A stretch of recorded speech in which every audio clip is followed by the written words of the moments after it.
خب دوستان و عزیزان، ما یک کیس فول ماوس داریم که متاسفانه جراح به خیلی از نکات دقت نکرده و ما رو دچار مشکل کرده. اولین چیزی که شما می‌بینید اینه که فضای کافی برای رستوریشن ها وجود نداره. انقدر ایمپلنت ها بعضیاشون خیلی کم و بعضیاشون خیلی عمیق گذاشته شدن و بنابراین فضایی برای رستوریشن ما وجود نداره. حالا ببینیم با آقای محمودی چیکار می‌کنیم. آقای محمودی ببین، خب الان می‌بینی که حالا بعد از اینکه هیلینگا رو برداشتیم بعضی جاها ارتفاع بالاتره، بعضی جاها پایین‌تره، عمقا با هم متفاوته و اگر نگاه کنی کاملا واضحه که این خیلی خارجه و متاسفانه مجبوریم حذفش کنیم و متاسفانه یه مشکل هم اینجا داریم که این دوتا ایمپلنت انقدر به هم نزدیکن که از یه دندون خارج میشن انگار. خب بریم تو طراحی فک پایینش. بله بفرمایید.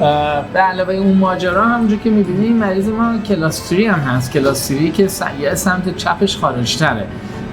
شما اینو چجوری طراحی کردید محمودی؟ فک بالا رو الان بر اساس چی تعیین کردیم؟ بر اساس موقتی. ما اول رو اسکن اولیه که داشتیم اومدیم فک بالا و فک پایین رو همزمان با هم طراحی کردیم. موقتی رو بر اساس شاخص‌های صورت مثل میدلاین و پلن انسیزال و این حرفا موقتی رو طراحی کردیم. این موقتی اولیه فک بالاست که نسبت به نهاییمون خیلی کوتاه‌تره. و بعد وقتی که موقتی ها را رستوریشن ها را چسبوندیم اومدیم فک پایین را بر اساس فک بالا طراحی کردیم و اصلیش ساختیم و مجبور شدیم یکی از ایمپلنت های دندون کانین پایین حذفش کنیم که موقعش خیلی بد بود و حذف کنیم و الان این لترالمون هم خیلی خارج قرار گرفته متاسفانه.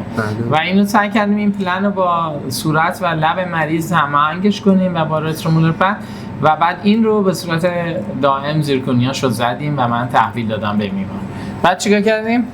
و بعد از اینکه تحویل دادیم ارتفاع فک بالا را بر اساس فک پایین یکم زیاد کردیم که رستوریشن های دندون‌های قدامی فک بالا بیشتر تو چشم می‌خورن. بله مقدار پلن انسل و بعد موقتی ساختیم باز گذاشتیم که لثه‌شون باز فرم بگیره. اینه درسته؟ بله این اون چیزیه که در حقیقت برای فک بالا شد. بله. و اگر شما نگاه کنید اینجا دندون کانین انقدر ایمپلنتش کم عمقه که ما کاملا در حقیقت بریجمون مثل پانتیک ریج لب شده. اینجا میشه یه لحظه اینو کم رنگش کن تا ببینن چقدر شرایط ناگواریه. بله میبینید ایمپلنت در حقیقت انقدر عمقش کمه که هیچ امکان کانتور دادن تو اینجا نیست. این فکر کنم 8 میلیمتره و در نتیجه در حقیقت یه ریج لب حسابی اینجا خواهیم داشت.